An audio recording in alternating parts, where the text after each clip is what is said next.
അസ്സലാമു അലൈക്കും വറഹ്മത്തുള്ളാഹി ബിസ്മില്ലാഹി വൽഹംദുലില്ലാഹി വസ്സലാത്തു വസ്സലാമു അലാ അഷ്റഫി റസൂലില്ലാഹി വഅലാ ആലിഹി വസഹ്ബിഹി അജ്മഈൻ. ശാസ്ത്രവും ഖുർആനും ചർച്ച ചെയ്യപ്പെടുന്നിടത്ത് ആ വിഷയമല്ല, ആ വിഷയത്തിൻ്റെ കാതലായ ഭാഗമല്ല എൻ്റെ അവതരണത്തിലുണ്ടാകുക.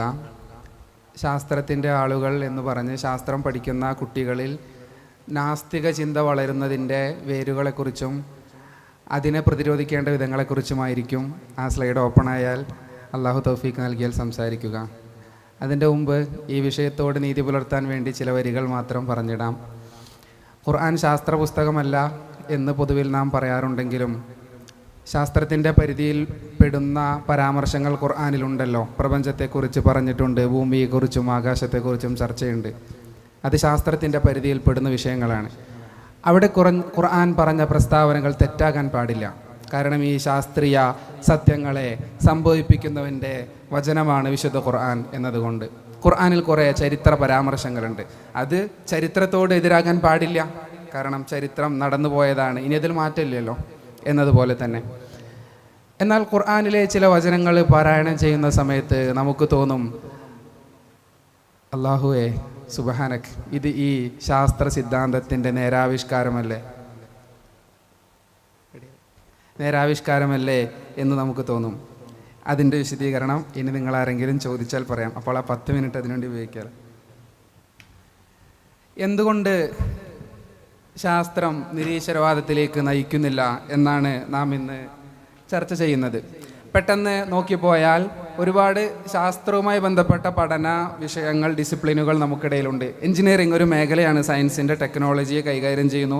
പക്ഷെ ആ കുട്ടികളിൽ അത്ര നാസ്തികത കാണുന്നില്ല. കാരണം എങ്ങനെയാണ് ഈ ടെക്നോളജി മനുഷ്യജീവിതം എളുപ്പമാക്കാൻ ഉപയോഗിക്കുക എന്നാണ് അവർ പഠിക്കുക. മാത്സ് പഠിക്കുന്നവരുണ്ട്, പക്ഷെ അവർക്കിടയിൽ പ്രശ്നമില്ല. കാരണം എന്താ?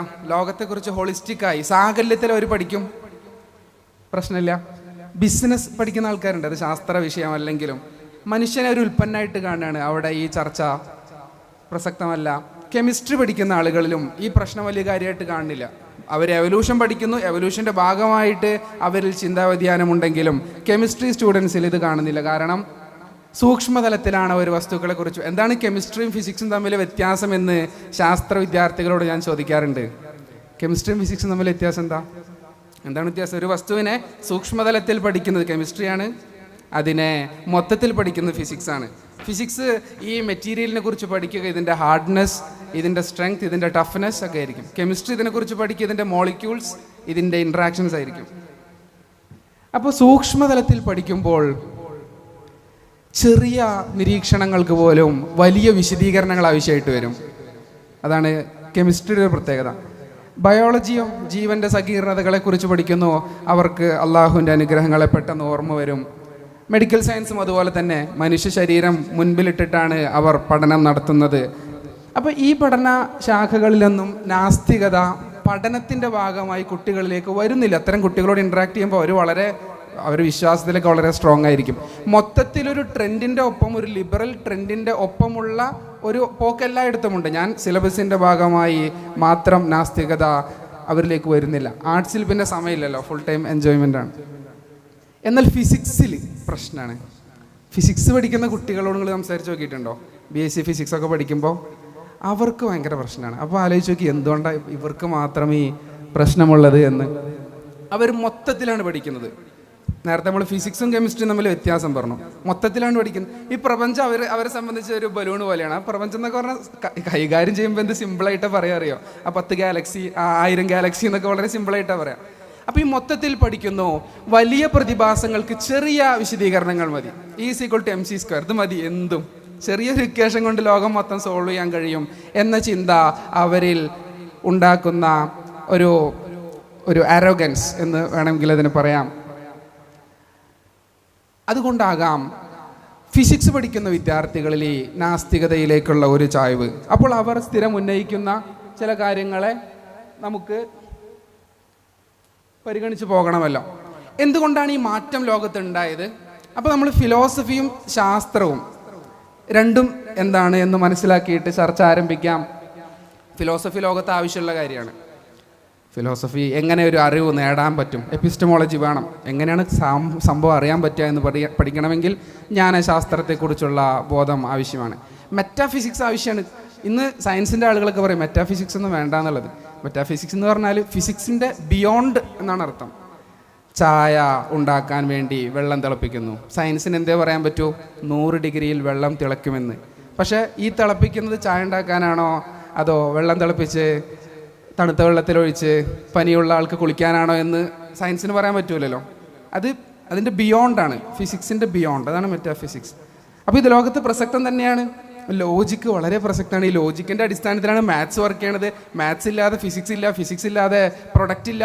പക്ഷെ ഇവർ പറയും ഫിലോസഫിയുടെ ഒന്നും ആവശ്യമില്ല, ലോകം എന്തിലേക്ക് മാറിയിട്ടുണ്ട്? സയൻസിലേക്ക് മാറിയിട്ടുണ്ട്. അപ്പോൾ ഫിലോസഫി ആവശ്യമുണ്ട് എന്ന് ഇവർക്ക് ബോധ്യപ്പെടുത്തി കൊടുക്കണം. എങ്കിലാണ് അവരുടെ എന്താ പറയുക, ആ അറഗൻസ് ഇല്ലാതായി മാറുക. ഫിലോസഫി മൊത്തത്തിലല്ലേ പഠിക്കുക, മൊത്തത്തിലൊരു ലോകത്തെക്കുറിച്ച്, റിയാലിറ്റിയുടെ സ്വഭാവം എന്താ, എങ്ങനെയാണൊരു കാര്യം അറിയാൻ പറ്റുക. അപ്പോൾ ഇതൊക്കെ പഠിക്കുമ്പോൾ അവർ സ്വാഭാവികമായിട്ടും ദൈവവിശ്വാസത്തിലേക്ക് മടങ്ങാതെ നിവർത്തിയില്ല. എന്നാൽ സയൻസ് ഓഫ് പർട്ടിക്കുലർ മാത്രമാണ് പഠിക്കുന്നത്. ലോകത്തെക്കുറിച്ചുള്ളൊരു ലോകവീക്ഷണം അതിൻ്റെ ഭാഗമല്ല, ഭൗതിക ലോകത്തെക്കുറിച്ചുള്ള ചില യാഥാർത്ഥ്യങ്ങൾ മാത്രമാണ് പഠിക്കുന്നത്. അപ്പോൾ ഫിലോസഫിയിലേക്ക് അവരെ കൊണ്ടുവരികയും ഫിലോസഫി പ്രധാനമാണ് എന്നവരെ ബോധ്യപ്പെടുത്തുകയും ചെയ്യലാണ് ആദ്യമായി നാം ചെയ്യേണ്ടത്. അതുകൊണ്ട് ക്ലാസിക്കൽ കാലത്തെയും മധ്യകാലത്തെ ഇസ്ലാമിക് ഗോൾഡൻ ഏജിലെയും ഒക്കെ ഫിലോസഫേഴ്സായിരുന്നു കണ്ടെത്തലുകൾ നടത്തിയിരുന്നത്. അന്നത്തെ ഫിലോസഫേഴ്സാണ് എന്ത് നടത്തിയിരുന്നത്? കണ്ടെത്തലുകൾ നടത്തിയിരുന്നത്. അന്നത്തെ ഫിലോസഫേഴ്സ് അധികവും ദൈവവിശ്വാസികളായിരുന്നു. അവരുടെ ദൈവവിശ്വാസം കണ്ടെത്തലുകൾ നടത്തുന്നതിൽ നിന്ന് അവരെ തടഞ്ഞില്ലെന്ന് മാത്രമല്ല പ്രചോദിപ്പിക്കുകയും ചെയ്തു. നമ്മൾ ഇബ്നു ഹൈസമിനെ കുറിച്ച് പറയാറുണ്ട്.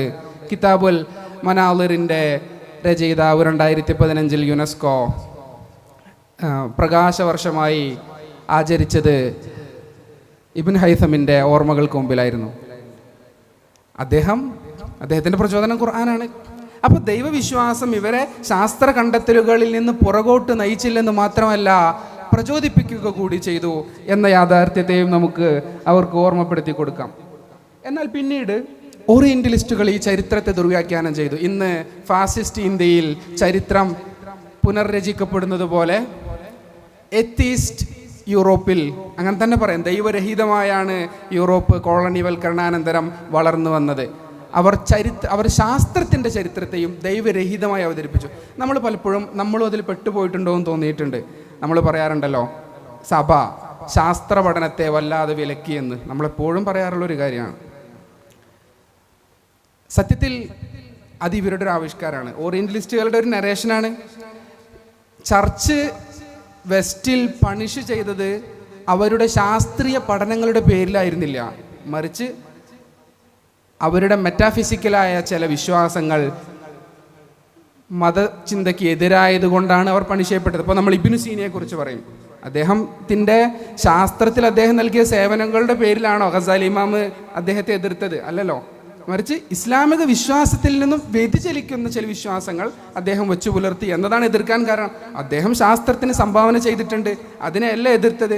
അപ്പോൾ ഇതിനെ ഇവരെ പോലെ ഈ സാറ സ്ട്രോംസ് അവരൊക്കെയാണ് വിശദമായിട്ട് ആ വിഷയത്തിൽ പുസ്തകങ്ങൾ എഴുതിയത്. Free thinkers of medieval Muslim world എന്ന പുസ്തകമൊക്കെ ഉണ്ട്. അപ്പോൾ ഇവർ കൊണ്ടുവരുന്ന നരേഷൻ ഈ ഗസാലി ഇമാം ആരെ എതിർത്തിട്ടുണ്ട്? ഇബ്നു സീനയെ എതിർത്തിട്ടുണ്ട്. ഇബ്നു സീനയോ ശാസ്ത്രത്തിന് വലിയ സംഭാവന നൽകി. അപ്പോൾ ഗസാലി ഇമാമാണ് ശാസ്ത്രത്തിൽ നിന്ന് പുറകോട്ട് നയിച്ചത്. ഗസാലി ഇമാം ഇബ്നു സീനയെ എതിർത്തത് ശാസ്ത്രത്തിൽ നൽകിയ സംഭാവനകളുടെ പേരിലല്ല, അദ്ദേഹത്തിൻ്റെ വിശ്വാസത്തിൽ നിന്ന് വ്യതിചലിപ്പിക്കുന്ന തെറ്റായ ചിന്തകളെ എതിർത്തുകൊണ്ടാണ് രംഗത്ത് വന്നത്. ഇനി എങ്ങനെയാണ് ഫിലോസഫിയിൽ നിന്നും ലോകം സയൻസിലേക്ക് പോയത് എന്നൊരു ചരിത്രത്തിൻ്റെ നാൾ വഴി നമുക്ക് മനസ്സിലാക്കണം. ഇപ്പോൾ ലോകത്ത് ഫിലോസഫി ആയിരുന്നു ആദ്യം എന്ന് നാം പറഞ്ഞു, പിന്നീട് സയൻസിലേക്ക് മാറി. അതിൻ്റെ കാരണം സയൻസ് എന്തുണ്ടാക്കും? ഉൽപ്പന്നങ്ങൾ ഉണ്ടാക്കും അല്ലേ? ഫിലോസഫിയേക്കാൾ സയൻസ് എന്തുണ്ടാക്കും? നേരിട്ട് ഭൗതിക വസ്തുക്കളെക്കുറിച്ച് മാത്രമാണ് പഠിക്കുന്നത്, ഉൽപ്പന്നങ്ങളെ ഉണ്ടാക്കും, പ്രൊഡക്റ്റുകളെ ഉണ്ടാക്കും. അപ്പോൾ ലോകം പതിയെ പതിയെ ഫിലോസഫിയിൽ നിന്നും സയൻസിലേക്ക് മാറിയ സമയത്ത് സയൻസായി ലോകത്തിൻ്റെ ഏറ്റവും അംഗീകരിക്കപ്പെട്ട ശരിയുടെ ഒരു മാനദണ്ഡം. അപ്പോൾ ആ സയൻസിന് ആളുകൾ മിസ്യൂസ് ചെയ്യുന്നൊരു സാഹചര്യം ഉണ്ടായി. സയൻറ്റിഫിക് റേസിസം പോലെ നിങ്ങൾ പഠിച്ചവരാകാം, അത് കറുത്ത വർഗ്ഗക്കാർ അല്പം കൂടി പരിണമിക്കാനുണ്ട്. അവരുടെ മേൽ ചുണ്ട് താഴാനുണ്ട്, ചുരുണ്ട മുടിയുടെ ചുരുളഴിയാനുണ്ട്, തൊലിയുടെ നിറം അല്പം കൂടി വെളുത്തതാകാനുണ്ട്. അവർ പരിണാമത്തിൽ മറ്റു മനുഷ്യരെക്കാൾ പുറകിലാണ്. അതുകൊണ്ട് എന്ത് ചെയ്യണം? അവരല്പം കൂടി പരിണമിക്കണം. എന്തുകൊണ്ടാണ് ഒരു മനുഷ്യനും ഒരു മൃഗവും തമ്മിൽ മൽപ്പിടുത്തത്തിൽ ഏർപ്പെടുമ്പോൾ ആ മൃഗത്തെ വെടിവെച്ച് കൊല്ലുന്നത് നൈതികമാകുന്നത്? കാരണം മനുഷ്യൻ പരിണാമച്ചങ്ങലയിൽ സുപ്പീരിയർ ആണ്. അതേ ലോജിക്ക് ഇവിടെ അപ്ലൈ ചെയ്തു. ഒരു കറുത്തവനും വെളുത്തവനും തമ്മിൽ സംഘട്ടനം, അവസരങ്ങൾക്ക് വേണ്ടിയുള്ള പോരാട്ടം. അപ്പോൾ ആരുടെ ഒപ്പം നിൽക്കലാണ് പരിണാമ സിദ്ധാന്തം പറഞ്ഞു തരേണ്ടത്? വെളുത്തവൻ്റെ ഒപ്പം നിൽക്കലാണ് എന്ന അർത്ഥത്തിൽ സയൻറ്റിഫിക് റേസിസം വന്നു. അപ്പോൾ ലോകത്തിന് മനസ്സിലായി ഇത് ശരിയല്ല. അങ്ങനെ ലോകം ഇന്ന് സയൻസ് അല്ല ലോകത്തിൻ്റെ ആക്സസ്, അതുകൂടി നോക്കണം. സയൻസിൽ നിന്നും ലോകം മാറി. കാരണം എന്താ? സയൻസ് കൊണ്ട് മാനവിക വിരുദ്ധമായ ചില കാര്യങ്ങളോട് ഉണ്ടാക്കപ്പെട്ടു. സയൻറ്റിഫിക് റേസിസം പോലെ, യൂജനിക്സ് പോലെ. അടുത്ത തലമുറയെ ഉൽപ്പാദിപ്പിക്കാൻ ശേഷിയില്ലാത്തവരെ വന്ധ്യംകരണം ചെയ്യുക, യൂജനിക്സ്. ഉപകാരമുള്ളത് മാത്രം അതിജീവിക്കുക. അപ്പോൾ ഈ സയൻസിൻ്റെ ഈ തിയറിയെ, സർവൈവൽ ഓഫ് ദ ഫിറ്റസ്റ്റ് എന്ന തിയറിയെ ഇവർ പൊളിറ്റിക്സിലേക്കും ബയോളജിയിലേക്കും കൊണ്ടുവന്ന സമയത്ത് അത് മാനവിക വിരുദ്ധമായി മാറി. അപ്പോൾ ലോകം എന്തിൽ നിന്ന് എന്തിലേക്ക് പോയി? സയൻസിൽ നിന്ന് മാനവികതയിലേക്ക് പോയി, ഹ്യൂമാനിറ്റിയിലേക്ക് പോയി. അതുകൊണ്ടാണ് ഇപ്പോൾ ഈ LGBT പൊളിറ്റിക്സിലൊക്കെ അശാസ്ത്രീയമായ ഒരുപാട് കാര്യങ്ങളുണ്ട്. സെക്സും ജെൻഡറും രണ്ടാണ്, അശാസ്ത്രീയത നമ്പർ 1, അങ്ങനെ തുടങ്ങി ധാരാളം. പക്ഷേ എന്തുകൊണ്ടാണ് ഈ അശാസ്ത്രീയതയെ ചൂണ്ടിക്കാണിച്ചിട്ടും ഇതിനെ എതിർക്കാൻ കഴിയാത്തത്? കാരണം ലോകം അടിസ്ഥാനമാക്കുന്ന ഇന്ന് സയൻസ് അല്ല, മാനവികതയാണ്. അശാസ്ത്രീയമായിരിക്കാം, പക്ഷേ മാനവികമാണല്ലോ. മനുഷ്യാവകാശത്തിൻ്റെ പേരിലാണ് അത് ചിലവഴിക്കപ്പെടുന്നത്. അങ്ങനെ ലോകം ഫിലോസഫിയിൽ നിന്നും സയൻസിലേക്കും ഹ്യൂമനിസത്തിലേക്കും മാറി എന്ന ഒരു യാഥാർത്ഥ്യം കൂടി നമ്മൾ മനസ്സിലാക്കിയിട്ട് അടുത്തതിലേക്ക് പോകാം. അപ്പോൾ ഫിസിക്സ് പഠിക്കുന്ന കുട്ടികൾ, ശാസ്ത്രം പഠിക്കുന്ന ആളുകൾ, അവർ അഭിമുഖീകരിക്കുന്ന രണ്ടാമത്തെ ഒരു പ്രശ്നമുണ്ട്, മെത്തഡോളജിക്കൽ നാച്ചുറലിസം അല്ലെങ്കിൽ നാച്ചുറലിസം. നാച്ചുറലിസം എന്ന് പറഞ്ഞാൽ ഭൗതികമായത് മാത്രമാണ് യാഥാർത്ഥ്യം, ഭൗതികമല്ലാത്ത ഒന്നും. അത് ഇംഗ്ലീഷ്, ഞാൻ നേരത്തെ പറഞ്ഞു, ഇംഗ്ലീഷ് ഭാഷ പോലും ലാറ്റിനിൽ നിന്ന് ഇംഗ്ലീഷ് രൂപപ്പെട്ടത് ഈ ഏത്തിയിസ്റ്റിക്കാർ വേൾഡ് വ്യൂവിലാണ്. അതുകൊണ്ട് തന്നെ ഇംഗ്ലീഷിൽ പദാർത്ഥത്തിന് എന്താണ് പദം? മെറ്റീരിയൽ. മാറ്റർ മാത്രമാണ് റിയൽ, അതാണ് മെറ്റീരിയൽ. ആ പദത്തിൽ തന്നെ എന്ന അറബിയിൽ എന്താ? ഹഖീഖത്താണ്. അത് അൽ ഹക്കായ അള്ളാഹുവിൽ നിന്ന് വന്നതാണ്. അപ്പോൾ ഈ ഭാഷ തന്നെ ദൈവരഹിതമായിട്ടാണ് വളർന്നു വന്നത്. ആ ദൈവരാഹിത്യം അതിൻ്റെ എല്ലാ മേഖലകളിലുമുണ്ട്, അത് ഉൽപ്പാദിപ്പിച്ച ശാസ്ത്രത്തിലും ഉണ്ട് എന്ന് പറയാനാണ് ആ ആമുഖം. അപ്പോൾ എന്താണ് നാച്ചുറലിസം? നാച്ചുറലിസം എന്ന് പറഞ്ഞാൽ ഭൗതികമായത് മാത്രമേ ഉള്ളൂ. ഇപ്പോൾ ഇവിടെ മഴ പെയ്യുകയാണെങ്കിൽ ആരാണ് മഴ പെയ്യിപ്പിക്കുന്നത്? അള്ളാഹു ആണ്. ഏതാണ് ചുമതലയേൽപ്പിക്കപ്പെട്ട മലക്ക്? ഇസ്രാഫീലാണ്. ഇത് സൂപ്പർ നാച്ചുറലിസമാണ് അല്ലേ? അള്ളാഹു ആണ് മഴ പെയ്യിക്കുന്നത്, അതിന് ഇസ്രാഫീൽ എന്ന മലക്കുണ്ട്. സൂപ്പർ നാച്ചുറലിസമാണ്. അപ്പോൾ ഇത് മാത്രമേ ഉള്ളൂ എന്ന് വിശ്വസിക്കുന്ന ഒരാൾക്ക് ശാസ്ത്ര പഠനം മുന്നോട്ട് കൊണ്ടുപോകാൻ പറ്റുമോ? ഒരാൾ മഴയെക്കുറിച്ച് പഠിക്കുകയാണ്, ആളുടെ വിശ്വാസം എന്താ? അള്ളാഹു ആണ് പെയ്യിക്കുന്നത്, മലക്കാണ് ചുമതല. മുന്നോട്ട് പോയില്ലല്ലോ. അപ്പോൾ സ്വീകരിക്കുന്ന 2 സ്റ്റാൻഡാണ് നാച്ചുറലിസം. എന്താണ്? ഭൗതികമായത് മാത്രമേ യാഥാർത്ഥ്യമുള്ളൂ. അപ്പോൾ അള്ളാഹു ആണ് പെയ്യിക്കുന്നത്, മലക്കിന് ചുമതലയുണ്ട് എന്ന വിശ്വാസത്തെ മാറ്റി നിർത്തിയിട്ട് ഭൗതികമായ ഇതിൻ്റെ കാരണങ്ങളെ പഠിക്കുക. എന്നാലാണ് ആ കാരണങ്ങളുടെ അഭാവം കൊണ്ട് മഴയില്ലാതെ വന്നാൽ ഈ കാരണങ്ങൾ പ്രഭാവത്തിൽ കൊണ്ടുവന്ന് മഴ കൊണ്ടുവരാൻ കഴിയുമല്ലോ. അപ്പോൾ ഇവിടെ 2 സ്റ്റാൻഡ് എടുക്കട്ടോ. ഒന്നാമത്തെ സ്റ്റാൻഡ്, അഭൗതികമായ ഒന്നുമില്ല എന്ന് വിശ്വസിക്കുക. അള്ളാഹു ഇല്ല, മലക്കില്ല, മഴ പെയ്യാൻ ഭൗതികമായ കാരണം മാത്രമേ ഉള്ളൂ. ജലാശയത്തിൽ വെള്ളം വേണം, ചൂട് വേണം, ബാഷ്പീകൃതമാകണം, പൊങ്ങണം, താഴണം, പെയ്യണം. അങ്ങനെയാണ് മഴ പെയ്യുന്നത്. അപ്പോൾ ഇവിടെ ഒരു വിശ്വാസി എടുക്കേണ്ട സ്റ്റാൻഡ് മെത്തഡോളജിക്കൽ നാച്ചുറലിസമാണ്. അള്ളുണ്ട്, മലക്കുണ്ട്, അതൊക്കെ ഫസ്റ്റ് കോസാണ്, പ്രഥമ കാരണമാണ്. പക്ഷെ അള്ളാഹു എല്ലാത്തിലും സെക്കൻഡറി കോസിനെ നിർണയിച്ചിട്ടുണ്ട്, ദ്വിതീയ കാരണത്തെ നിർണയിച്ചിട്ടുണ്ട്. ആ ദ്വിതീയ കാരണം ഞാൻ കണ്ടെത്തുന്നു, എന്നിട്ട് മനുഷ്യർക്ക്, അള്ളാഹുവിൻ്റെ സൃഷ്ടികളായ മനുഷ്യർക്ക് ഉപകാരം ചെയ്യാൻ വേണ്ടി ആ ദ്വിതീയ കാരണങ്ങളെക്കുറിച്ച് ഞാൻ പഠിക്കുന്നു. മുസ്ലിമിന് ഓക്കെയാണ്. അതാണ് മെത്തഡോളജിക്കൽ നാച്ചുറലിസം. ഇത് പ്രശ്നമില്ല.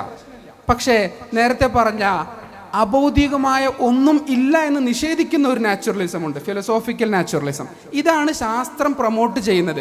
അപ്പോൾ ഒരു വിദ്യാർത്ഥി ശാസ്ത്രം പഠിക്കുമ്പോൾ സ്വാഭാവികമായിട്ടും, ഞാൻ നേരത്തെ പറഞ്ഞു, ഏത്തിയിസ്റ്റിക് ആയ ഒരു വേൾഡ് വ്യൂവിലാണ് സയൻസ് ഡെവലപ്പ് ചെയ്യുന്നത്. അപ്പോൾ ഇവൻ എന്ത് വിശ്വസിക്കാൻ നിർബന്ധിതനാകും? മെത്തഡോളജിക്കൽ നാച്ചുറലിസം അല്ല, ഫിലോസോഫിക്കൽ നാച്ചുറലിസം വിശ്വസിക്കാൻ നിർബന്ധിതനാകും. ഇവൻ എന്ത് നിഷേധിക്കാൻ നിർബന്ധിതനാകും? അള്ളാഹു ഉണ്ട്, അള്ളാഹുവാണ് മഴ പെയ്യിപ്പിക്കുന്നത് എന്ന് നിഷേധിക്കാൻ നിർബന്ധിതനാകും. അപ്പോൾ ഇത്തരം കുട്ടികൾക്ക് മെത്തഡോളജിക്കൽ നാച്ചുറലിസം എന്ന ഓപ്ഷനെ പരിചയപ്പെടുത്തി കൊടുക്കലാണ് അവിടെ നാം ചെയ്യേണ്ടി വരിക എന്ന് സൂചിപ്പിക്കാൻ വേണ്ടിയിട്ടാണ്. ഏതുപോലെ ഇപ്പോൾ ഒരു വിദ്യാഭ്യാസ സ്ഥാപനം, ഒരു കച്ചവട സ്ഥാപനം, അവിടെ തൊഴിലാളികളെ നമുക്ക് നിയന്ത്രിക്കണം. അപ്പോൾ നമ്മൾ മാനുഷിക മൂല്യങ്ങൾ കുറച്ച് മാറ്റി വയ്ക്കേണ്ടി വരില്ലേ? ഇപ്പം നിങ്ങൾ ലീവ് എടുക്കുമ്പോൾ ഉസ്താദ് ചീത്ത പറയുന്നതൊക്കെ അതുപോലെ തന്നെ, അല്ലെങ്കിൽ എന്നും ലീവായിരിക്കുമല്ലോ. അതിൻ്റെ അർത്ഥം മാനുഷിക മൂല്യം ഇല്ല എന്നാണോ? അല്ല. ഈ പണി നടക്കണമെങ്കിൽ എന്ത് വേണം? അത് മാറ്റി വയ്ക്കണം. അപ്പോൾ ഈ സെക്കൻഡറി കാരണങ്ങളെക്കുറിച്ച് എനിക്ക് പഠിക്കണം, എന്നാലേ അള്ളാഹുവിൻ്റെ സൃഷ്ടികൾക്ക് ഉപകാരം ചെയ്യാൻ പറ്റൂ. അപ്പോൾ തൽക്കാലം ഞാൻ എന്ത് മാറ്റി വയ്ക്കണം? ആ ഫസ്റ്റ് കോസ് എന്ന ചർച്ച മാറ്റി വയ്ക്കുന്നു. അതുണ്ട്, അത് യാഥാർത്ഥ്യമാണ്. സെക്കൻഡറി കോസിനെ കുറിച്ച് ഞാൻ ചർച്ച ചെയ്യുന്നു. അതുപോലെ ഒരു കച്ചവട സ്ഥാപനത്തിൽ തൊഴിലാളികളെ നിയന്ത്രിക്കാൻ മനഃപൂർവ്വം മനസാക്ഷി ഉണ്ട്, നമുക്കറിയാം, ആ വിശ്വാസം നമ്മുടെ ഉള്ളിലുണ്ട്. പക്ഷെ തൽക്കാലം മാറ്റിവെക്കുന്നത് പോലെ അള്ളാഹു ഉണ്ട്, അള്ളാഹുവാണ് ഇതെല്ലാം സംഭവിക്കുന്നത് എന്ന ശക്തമായ സത്യമായ വിശ്വാസത്തെ താൽക്കാലികമായി നമ്മൾ മാറ്റിവെക്കുന്നു. അതാണ് മെത്തഡോളജിക്കൽ നാച്ചുറലിസം. ഈ ഓപ്ഷൻ കുട്ടികൾക്ക് പറഞ്ഞു കൊടുക്കണം. ഇനി കപടശാസ്ത്രങ്ങൾ. ഇപ്പോൾ ചില ആളുകൾ ആത്മീയ ചികിത്സയെക്കുറിച്ച് ചോദിക്കും. അതൊക്കെ എങ്ങനെ വിശ്വസിക്കുക? അതൊന്നും ശാസ്ത്രീയമല്ലല്ലോ. കുട്ടികൾ ചോദിക്കുകയാണ്, ഫിസിക്സ് പഠിക്കുന്ന കുട്ടി ചോദിക്കുകയാണ്, എങ്ങനെയാണ് ആത്മീയ ചികിത്സ? എങ്ങനെയാണ് ദുആ ചെയ്താൽ അസുഖം മാറുക? എങ്ങനെയാണ് സിദ്ധൻ തടവിയാൽ രോഗം ശമിക്കുക? എന്താ ഉത്തരം? സയൻറ്റിഫിക്കലി തെളിയിച്ചു കൊടുക്കണമല്ലോ. മനഃശാസ്ത്രം എന്നൊന്നില്ലെന്നാണ് സയൻസ്. മനഃശാസ്ത്രം സ്യൂഡോ സയൻസ് ആണ്. കാരണം മനസ്സുണ്ടോ? സയൻസിൽ മനസ്സുണ്ടോ? മനസ്സില്ലല്ലോ. അപ്പോൾ മനഃശാസ്ത്രം എന്താണ്? കപടശാസ്ത്രമാണ്. പക്ഷേ ലോകത്തെ ഏത് ശാസ്ത്രമാത്രവാദിക്കും ടെൻഷൻ വന്നാൽ ആരെ കാണാൻ പോവും? സൈക്കാട്രിസ്റ്റിനെ കാണാൻ പോവും, സൈക്കോളജിസ്റ്റിനെ കാണാൻ പോവും. അതെന്തുകൊണ്ടാണ്? അത് ശാസ്ത്രീയമാണ്, അതിൻ്റെ മെത്തഡോളജി ശാസ്ത്രീയമാണ്. മനസ്സ് ശാസ്ത്രം കൊണ്ട് തെളിയിക്കാൻ കഴിയാത്തത് കൊണ്ട് മനഃശാസ്ത്രം ശാസ്ത്രീയമല്ല. പക്ഷേ മനഃശാസ്ത്രത്തിൻ്റെ മെത്തഡോളജി ശാസ്ത്രീയമാണ്. വിശദീകരിക്കാം. ഒരു അസുഖം വന്നു, മനഃശാസ്ത്ര വിദഗ്ധനെ കണ്ടു, അയാൾ ചികിത്സിച്ചു, അസുഖം മാറി. അസുഖം മാറിയല്ലോ, അസുഖം മാറി എന്നത് സത്യമാണല്ലോ. ചികിത്സിച്ചത് കൊണ്ടാണല്ലോ അസുഖം മാറിയത്. അപ്പോൾ ചികിത്സിക്കുന്നു, അസുഖം മാറുന്നു, കോസുമുണ്ട്, എഫക്റ്റുമുണ്ട്. അപ്പോൾ അത് മെത്തഡോളജി ശാസ്ത്രീയമായി. ഇതേ സാധനം ആത്മീയ ചികിത്സയിലേക്ക് എടുക്കുന്നു, സിദ്ധൻ ഒഴിഞ്ഞു, രോഗം മാറി, കോസുമുണ്ട്, എഫക്റ്റുമുണ്ട്. അപ്പോൾ ആത്മീയ ചികിത്സയെ നിഷേധിക്കുകയാണെങ്കിൽ എന്തിനെ ഇവർ നിഷേധിക്കണം? എന്തിനെ നിഷേധിക്കണം? സൈക്കോളജിസ്റ്റിനെ നിഷേധിക്കണം. അപ്പോൾ സയൻസിൻ്റെ ഈ മെത്തഡോളജി കൊണ്ട് തന്നെ എന്തിനെ ബോധ്യപ്പെടുത്തും? നമ്മൾ അതന്നെയല്ലേ ചെയ്യാം. അപ്പോൾ അത് ആലോചിച്ച് നോക്കൂ. ഒരു ഉസ്താദ് ദുആക്ക് നല്ല ഇജാബത്താണ്, നമ്മളവിടെ പോയിട്ട് ദുആർപ്പിക്കും. എന്ത് സയൻറ്റിഫിക് മെത്തഡോളജിയാണ്. കാരണം എന്താ? കുറേ പേര് ദുആ ചെയ്യിപ്പിക്കുന്നുണ്ട്, അവരുടെ അസുഖം മാറുന്നുണ്ട്, അവരുടെ പ്രയാസം തീരുന്നുണ്ട്. അപ്പോൾ ഒബ്സർവേഷൻ, കോസുണ്ട്, എഫക്റ്റ് ഉണ്ട്, സയൻറ്റിഫിക്കലി നമുക്ക് ബോധ്യമായി, നമ്മൾ പോകുന്നു. പക്ഷെ എന്ത് സയൻറ്റിഫിക്കലി തെളിയിക്കാൻ പറ്റില്ല? ഹൗ ദിസ് ഹാപ്പൻ, എങ്ങനെയാണ് ഈ പ്രവർത്തനം നടക്കുന്നതെന്ന് തെളിയിക്കാൻ പറ്റില്ല. അത് എവിടെയും പറ്റില്ല. അത് മനഃശാസ്ത്രത്തിലും പറ്റില്ല. മനസ്സെന്നുണ്ടെന്ന് തന്നെ അംഗീകരിക്കാൻ പറ്റുന്നില്ല. പിന്നെ എങ്ങനെയാണ് ഇത് തെളിയിക്കാൻ പറ്റുക? അപ്പോൾ ആത്മീയ ചികിത്സയെ എതിർക്കുന്ന ആളെ എന്ത് വെച്ചുകൊണ്ട് നമുക്ക് ബോധ്യപ്പെടുത്താൻ കഴിയും? ഈ സയൻറ്റിഫിക് മെത്തഡോളജിയും ഈ സൈക്കോളജിയും വെച്ചുകൊണ്ട് തന്നെ ബോധ്യപ്പെടുത്താൻ കഴിയും. മനസ്സുണ്ട് എന്ന് വിശ്വസിക്കൂല, പക്ഷെ സത്യം കണ്ടെത്താൻ എൻ്റെ മനസ്സിന് കഴിയുമെന്ന് വിശ്വസിക്കും. ഏറ്റവും വലിയ അന്ധവിശ്വാസിയല്ല ഒരു നിരീശ്വരവാദി. കാരണം മനസ്സുണ്ടോ? അത് അറിയില്ല. പക്ഷേ സത്യം കണ്ടെത്താൻ എൻ്റെ മനസ്സിന് കഴിവുണ്ട് എന്ന് വിശ്വസിക്കും. സമയം പരിമിതമാണ്, വിശദീകരണത്തിൻ്റെ ആവശ്യമോ സമയമോ ഇല്ല. ഖുർആനിൻ്റെ പ്രപഞ്ചവീക്ഷണം. അടുത്ത ആസ്ട്രോണമിയുടെ ഒരു ടെക്സ്റ്റ് ബുക്ക് ഒരു സിലബസിൽ ഒരു സെമസ്റ്ററിൽ വരുമ്പോൾ വിചാരിക്കുക വലിയ സംഭവമായി. അപ്പോൾ അവന് ഖുർആനിലെ 7 ആകാശവും 1 ഭൂമിയും അതിൻ്റെ അപ്പുറത്ത് എന്തൊക്കെ സംഭവം ഉണ്ടെന്നാണല്ലോ ഈ പഠിക്കുന്നത്. അപ്പോൾ ഖുർആനിലെ പ്രാപഞ്ചിക വീക്ഷണത്തെ തെറ്റായി മനസ്സിലാക്കിച്ചതിൻ്റെ പിന്നിൽ ഈ ഖുർആൻ ശാസ്ത്ര താരതമ്യവാദികൾക്ക് പങ്കുണ്ട്. കാരണം എന്താ? അന്തരീക്ഷത്തിന് 7 പാളികളുണ്ട് എന്ന് എവിടെയോ കേട്ടപ്പോൾ തന്നെ പറഞ്ഞു, ഖുർആൻ പറഞ്ഞിട്ടുണ്ടല്ലോ 7 ആകാശമുണ്ട് എന്ന്. അത് ഈ സ്ട്രാറ്റോസ്ഫിയർ, മയണോസ്ഫിയർ അടക്കമുള്ള പാളികളാണ് എന്ന് പറഞ്ഞു. അപ്പോൾ അതിൻ്റെ മുകളിലല്ലേ ബാക്കിയുള്ളതൊക്കെ? ഈ സൂര്യനും ചന്ദ്രനൊക്കെ അതിൻ്റെ മുകളിലല്ലേ? അപ്പോൾ അള്ളാഹു പറഞ്ഞ 7 ആകാശം ഭൂമിയൊക്കെ ഇത്രയേ ഉള്ളൂ. അതിൻ്റെ മുകളിലുള്ള പ്രപഞ്ചത്തെക്കുറിച്ച് 1500 വർഷം മുമ്പത്തെ മനുഷ്യർക്ക് അറിഞ്ഞില്ല, അതുകൊണ്ട് ഖുർആനിലത് വന്നില്ല എന്ന് ഇവൻ തീരുമാനിച്ചു. ഖുർആൻ അങ്ങനെ പറഞ്ഞിട്ടുണ്ടോ? അന്തരീക്ഷത്തിലെ ഈ പാളികളാണ് ആ 7 എണ്ണം എന്ന് പറഞ്ഞിട്ടുണ്ടോ? പറഞ്ഞിട്ടില്ലല്ലോ. ഖുർആൻ എന്തു പറയുക കൂടി ചെയ്തു, വലഖദ് സയ്യന്ന സമാഅ ദുനിയാ ബിമസാബിഹ്. വിളക്കുകൾ കൊണ്ട് ഒന്നാം ആകാശത്തെ, ഏറ്റവും താഴെയുള്ള ആകാശത്തെയാണ് അലങ്കരിച്ചത്. അപ്പോൾ എന്താണ് വിളക്കുകൾ? നമുക്ക് വേണമെങ്കിൽ ഗാലക്സികൾ എന്ന് വേണമെങ്കിൽ നിങ്ങൾ എടുത്തോ. അപ്പോൾ ഈ നക്ഷത്രങ്ങളും ഈ ഗാലക്സികളും എല്ലാം ഉള്ളത് എവിടെയാ? ഈ 7 ഏറ്റവും താഴെയുള്ള 1 ഇതാണ് നമ്മുടെ വിശാലമായ പ്രപഞ്ച വീക്ഷണം. ഒന്ന് തന്നെ കണ്ടു തീർന്നിട്ടില്ലാത്ത നീ കാണാത്ത ആരിനെയും നിഷേധിക്കുകയോ? മറ്റു ആകാശങ്ങളിൽ അനുഗ്രഹ ജീവികൾ, അതിൻ്റെ സാധ്യതയൊക്കെ നമ്മുടെ തഫ്സീറുകളിലും കാണാം. ഞാൻ താരതമ്യത്തിന് പറയുകയല്ല, മറിച്ച് നമ്മുടെ ലോകവീക്ഷണം ഇത്ര ചെറുതാണെന്ന് കരുതുന്നവൻ്റെ മുമ്പിൽ നീ കണ്ടതിനേക്കാൾ വലുതാണടോ എന്ന് പറയാനുള്ള സൂചന മാത്രം. മറ്റൊന്നാണ്, 6 മാസം രാത്രിയും 6 മാസം പകലുമുള്ള ദേശങ്ങളുണ്ട്. അവിടെ എങ്ങനെയാണ് നിങ്ങളുടെ നോമ്പ് ശരിയാവുക? അവിടെ എങ്ങനെയാണ് നിങ്ങളുടെ നിസ്കാരം ശരിയാവുക എന്നുള്ള ബ്രഹ്മാണ്ഡമായ ചോദ്യം. 20 മണിക്കൂർ പകൽ, 4 മണിക്കൂർ രാത്രി. സ്പെയിനിലൊക്കെ എങ്ങനെയാണ്? അപ്പോൾ എൻ്റെയൊക്കെ അവിടെ ഉണ്ടായിരുന്നു. അപ്പോൾ അവർ ഭയങ്കര പ്രയാസം. കുറച്ച് കഴിഞ്ഞാൽ അവർക്ക് 4 മണിക്കൂർ നോമ്പ് വേറെ വരാൻ പോകുന്നുണ്ട്. മഗ്‌രിബ് നിസ്കരിക്കുക, നോമ്പ് തുറക്കുക, ഇശാ നിസ്കരിക്കുക, തറാവീഹ് നിസ്കരിക്കുക, സുബഹി നിസ്കരിക്കുക, കിടന്നുറങ്ങുക. അതാണ് അവിടുത്തെ. കാരണം 3 മണിക്കൂറിലുള്ള ആകെ, പിന്നെ ഫുള്ള് പകൽ നോമ്പ്. അപ്പം ഇത് വലിയൊരു സംഭവമാണ്. 6 മാസം പകൽ, 6 മാസം രാത്രി.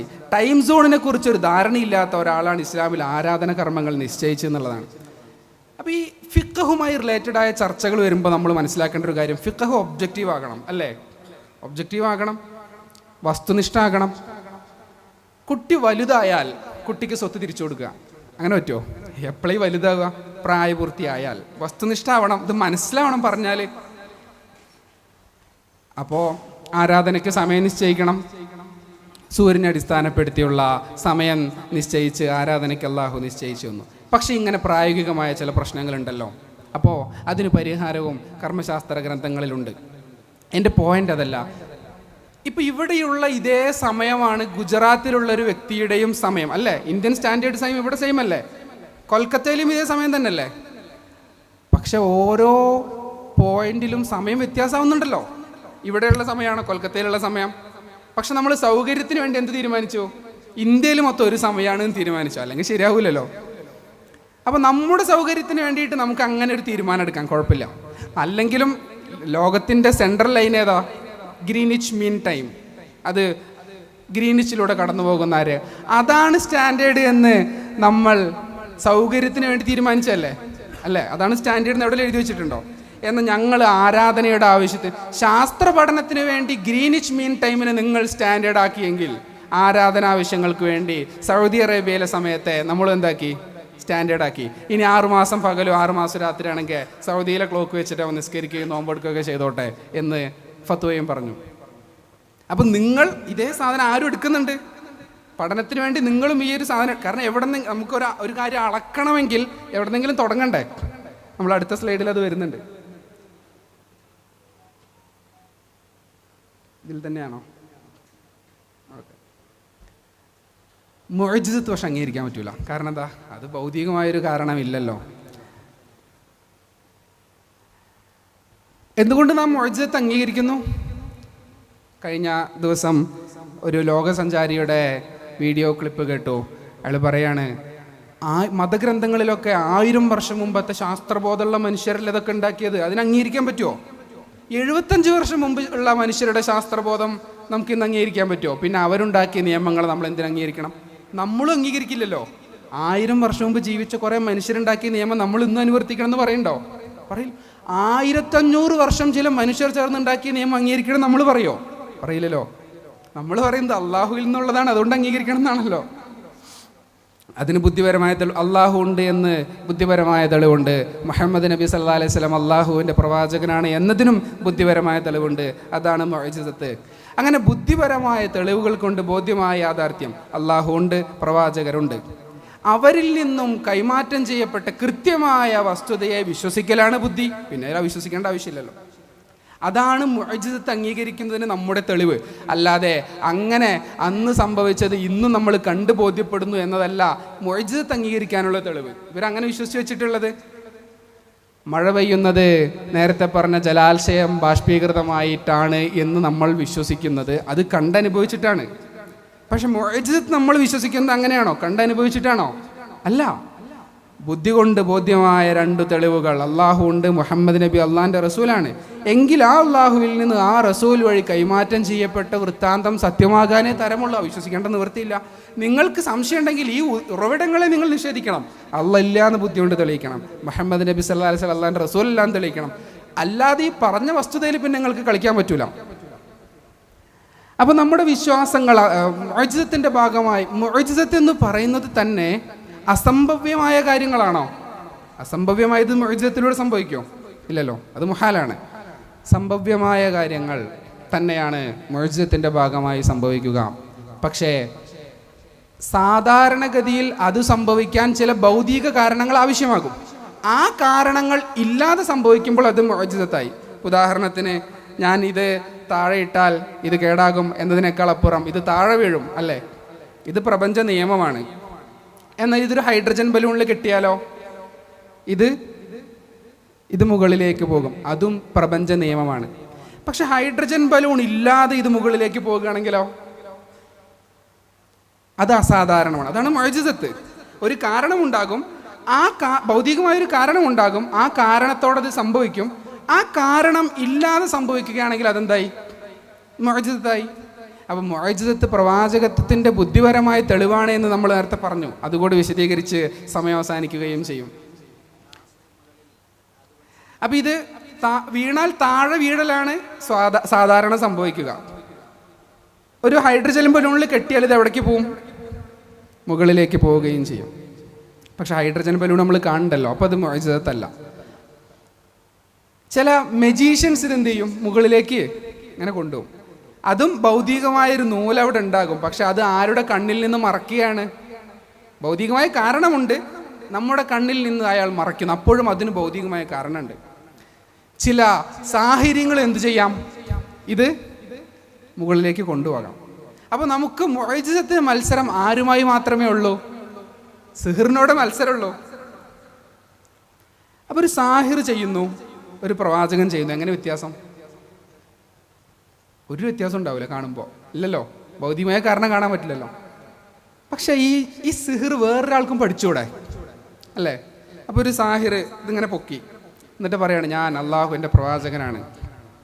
അപ്പോൾ വേറൊരു സാഹിർ, ഞാൻ സിഹിർ പഠിച്ചിട്ടുണ്ട്, ഞാൻ സിഹിർ കൊണ്ട് ഇത് ചെയ്ത് കാണിക്കട്ടെ എന്ന് പറഞ്ഞിട്ട് ഇതേപോലെ പൊക്കിയാൽ ഇവൻ്റെ വാദം പൊളിഞ്ഞില്ലേ? കാരണം ഈ സിഹിർ എന്നുള്ളതൊരു ടെക്നോളജിയാണ്, അത് വേറൊരാൾക്കും പഠിച്ചെടുക്കാൻ പറ്റും. അപ്പോൾ അയാൾക്കും അനുകരിക്കാൻ പറ്റും. മുഅ്ജിസത്ത് അങ്ങനെ ഒരാൾക്ക് അനുകരിക്കാൻ പറ്റുമോ? ഒരാൾക്ക് ആർജിക്കാൻ പറ്റുമോ?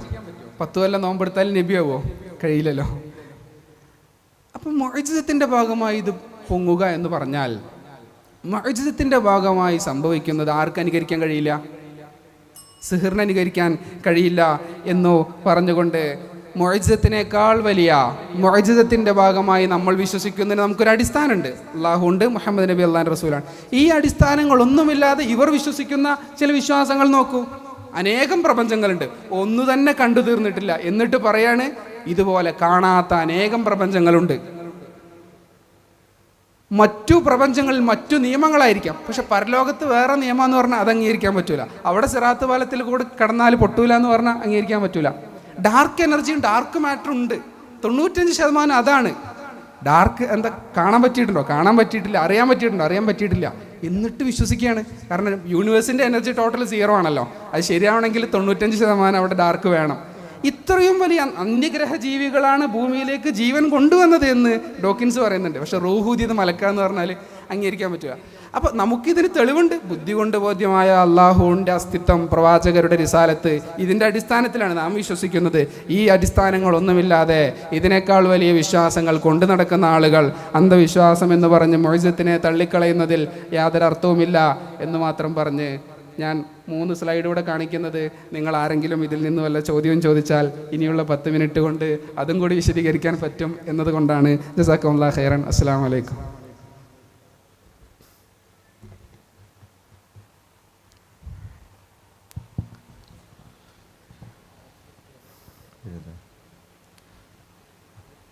നമ്മുടെ ഈ പേപ്പർ അവസാനിക്കുകയാണ്.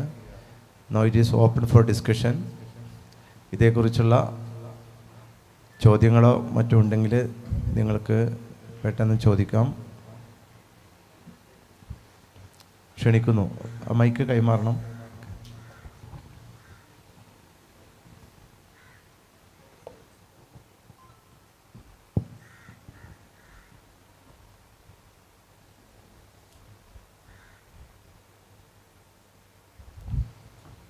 ചോദ്യം ചോദിക്കാനുള്ളവർ ആദ്യം ഒന്ന് കൈപ്പൊക്കിയാൽ മതി, മൈക്ക് അവിടെ എത്തും.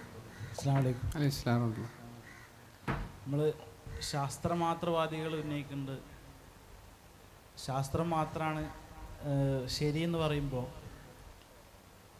അതിൽ നമ്മൾ പറയുന്നത് ശാസ്ത്രം തന്നെ ഫിലോസഫിയുടെ അടിസ്ഥാനത്തിലാണ് ഉണ്ടാക്കിയിട്ടുള്ളത് എന്നുള്ളതാണ്. അപ്പോൾ നമ്മൾ എന്തിൻ്റെ അടിസ്ഥാനത്തിലാണ് അത് പറയുന്നത് എന്നുള്ളതൊന്ന് വ്യക്തമാക്കിയാണ്. ശാസ്ത്രം മാത്രമാണ് ശരി എന്നതിനെ ഖണ്ഡിക്കാൻ ഫിലോസഫി ഒന്നും വേണ്ട. ശാസ്ത്രമാത്രവാദം എന്ന് പറഞ്ഞാൽ ശാസ്ത്രം മാത്രമാണ് ശരി എന്ന വിശ്വാസമാണ്. ഞാൻ എപ്പോഴും പറയാറുണ്ട്, ഏതൊരു പ്രസ്താവനയും സത്യമാകണമെങ്കിൽ അതിനെ ശാസ്ത്രീയമായി തെളിയിക്കണം. ഇതാണല്ലോ ശാസ്ത്രമാത്രവാദം, അല്ലേ? ആകാശമുണ്ട്, അതൊരു പ്രസ്താവനയാണ്. അത് സത്യമാകണമെങ്കിൽ അതിനെ ശാസ്ത്രീയമായി തെളിയിക്കണം. അപ്പോൾ ഏതൊരു പ്രസ്താവനയും സത്യമാകണമെങ്കിൽ അതിനെ ശാസ്ത്രീയമായി തെളിയിക്കണം എന്നതും ഒരു പ്രസ്താവനയാണല്ലോ, അല്ലേ? ആ പ്രസ്താവനയെ ശാസ്ത്രീയമായി തെളിയിക്കാൻ പറ്റുമോ? കഴിയൂലല്ലോ. അതോ സെൽഫ് റെഫ്യൂട്ടിംഗ് ആണ് സയൻറ്റിസം എന്ന് പറഞ്ഞാൽ?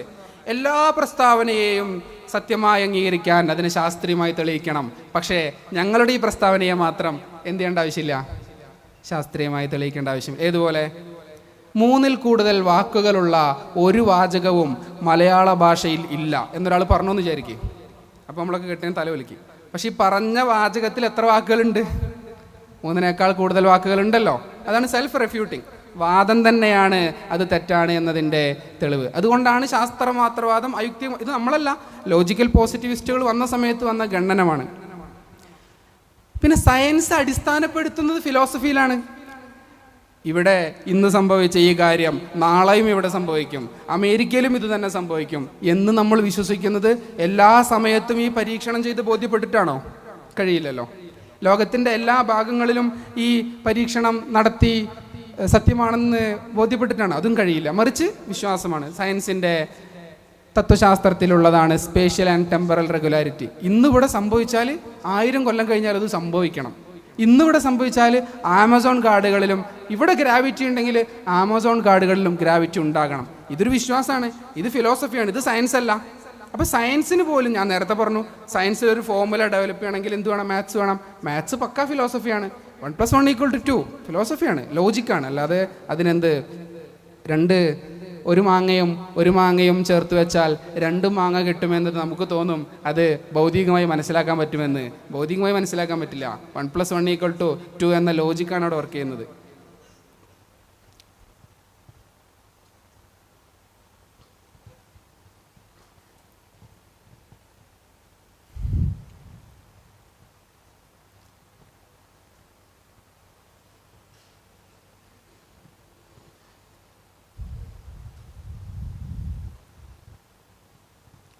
അസ്സലാമു അലൈക്കും. 2 ചോദ്യങ്ങളുണ്ട്. ഒന്ന്, നമ്മുടെ ബുദ്ധിക്ക് സംഭവിക്കുന്നു തോന്നുന്നതാണ് മുജിസത്തിൽ വരുമെന്ന് പറഞ്ഞല്ലോ. ഈ ചന്ദ്രനെ പിളർത്തിയ കേസ്, അത് നമ്മുടെ ബുദ്ധിക്ക് യോജിക്കുന്ന രൂപത്തിൽ ഒരു ഗോളത്തെ പിളർത്തുന്ന സീന് വരാമോ? ഒന്ന് കണ്ണടച്ചിട്ട് ഇങ്ങനെ ചന്ദ്രനെ കുറിച്ച് ഇങ്ങനെ ആലോചിക്കുക. ചന്ദ്രൻ ഇങ്ങനെ 2 തവണ പോലെ ആലോചിച്ച് നോക്ക്. സങ്കല്പിക്കാൻ പറ്റുന്നുണ്ടല്ലോ. ബുദ്ധിയിൽ സാധ്യം എന്ന് പറഞ്ഞാൽ കൺസീവബിൾ, നമുക്ക് സങ്കല്പിക്കാൻ പറ്റും. ബുദ്ധി എന്ന് പറഞ്ഞത് ഒരു സങ്കല്പത്തിന്റെ ഒരു കൺസെപ്റ്റ് അല്ലല്ലോ. ബുദ്ധി എന്ന് പറഞ്ഞാൽ സങ്കല്പമാണ്. അതായത് ബുദ്ധി എന്ന് പറഞ്ഞാൽ അത് മനസ്സിലാക്കണം. എന്താണ് ബുദ്ധി? ബുദ്ധിപരം സമം വൈരുദ്ധ്യരഹിതം. ബുദ്ധിപരം എന്ന് പറഞ്ഞാൽ വൈരുദ്ധ്യരഹിതം. വൈരുദ്ധ്യം വന്നാൽ സങ്കല്പിക്കാൻ കഴിയില്ല. വട്ടത്തിലുള്ള ത്രികോണം സങ്കല്പിക്കാൻ പറ്റുന്നുണ്ടോ? എത്ര ശ്രമിച്ചാലും 2 കണ്ണടച്ചാലും സങ്കല്പിക്കാൻ പറ്റില്ല. കാരണം എന്താ? അത് വൈരുദ്ധ്യമാണ്. വൈരുദ്ധ്യം നമ്മുടെ സങ്കല്പത്തിൽ വരില്ല. വൈരുദ്ധ്യമല്ലാത്തതൊക്കെ സങ്കല്പത്തിൽ വരും. സങ്കല്പത്തിൽ വന്നാൽ അതിൻ്റെ അർത്ഥം ബുദ്ധിയിൽ സാധ്യമാണ്. അതിൻ്റെ അർത്ഥം അത് വിശ്വസിക്കൽ ബുദ്ധിയിൽ അനിവാര്യമാണെന്നല്ല, സാധ്യമാണ്. It's possible. മുഅ്ജിസത്തുകളെല്ലാം ബുദ്ധിയിൽ. അള്ള ഇല്ലാണ്ടിരിക്കുക, അത് സങ്കല്പിക്കാൻ പറ്റില്ല. അള്ള ഇല്ലെങ്കിൽ പ്രപഞ്ചം ഉണ്ടാവില്ലല്ലോ. പ്രപഞ്ചം ഇല്ലെങ്കിൽ നമ്മളുണ്ടാവില്ലല്ലോ. നമ്മളില്ലെങ്കിൽ നമ്മൾ സങ്കല്പിക്കുന്നതിന് അർത്ഥമില്ലല്ലോ.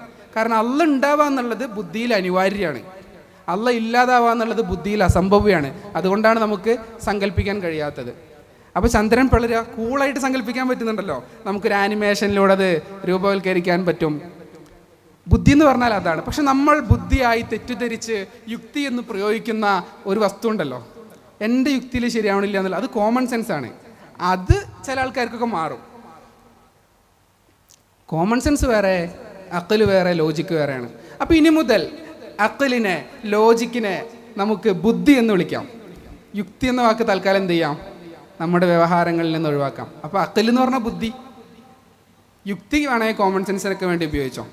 മറ്റേത് ഇവർ യുക്തിവാദികൾ എന്ന് പറഞ്ഞതുകൊണ്ടേ അങ്ങനെ ഉണ്ടല്ലോ. സത്യത്തിൽ യുക്തിവാദം എന്ന റാഷണലിസം നിരീശ്വരവാദികൾക്ക് എതിരെ വന്നതാണ്. റെനെ ഡെക്കാർട്ടൊക്കെ ദൈവമുണ്ട് എന്ന് സ്ഥാപിക്കാനാണ് യുക്തി ഉപയോഗിച്ചത്. കാരണം ഈ അഖല് കൊണ്ട് മാത്രമേ നമുക്ക് അള്ള ഉണ്ടെന്ന് സ്ഥാപിക്കാൻ പറ്റുമോ. അപ്പം അഖല് അഥവാ ബുദ്ധി, ഇവരുടെ ഭാഷയിലെ യുക്തി, അതുകൊണ്ട് അറിവ് കണ്ടെത്താൻ കഴിയുമെന്ന് സ്ഥാപിക്കൽ നമ്മുടെ ആവശ്യമാണ്. എന്നാൽ നിരീശ്വരവാദികൾക്കോ അവർ പറയാം ദൈവത്തെ കാണുന്നില്ലല്ലോ, അതുകൊണ്ട് ദൈവമില്ല. അപ്പോൾ ഇവർ എന്തിൻ്റെ ആൾക്കാരാ? ഭൗതികമായി അനുഭവിച്ചറിഞ്ഞത് മാത്രമേ യാഥാർത്ഥ്യമുള്ളൂ എന്നുള്ളതിൻ്റെ ആൾക്കാരാണ്. അത് എംപെരിസിസ്റ്റുകൾ. അവരുടെ നേരെ ഓപ്പോസിറ്റ് നിന്നവരാണ് റാഷണലിസ്റ്റുകൾ. അപ്പോൾ സത്യത്തിൽ നമ്മളാണ് യുക്തിവാദികൾ.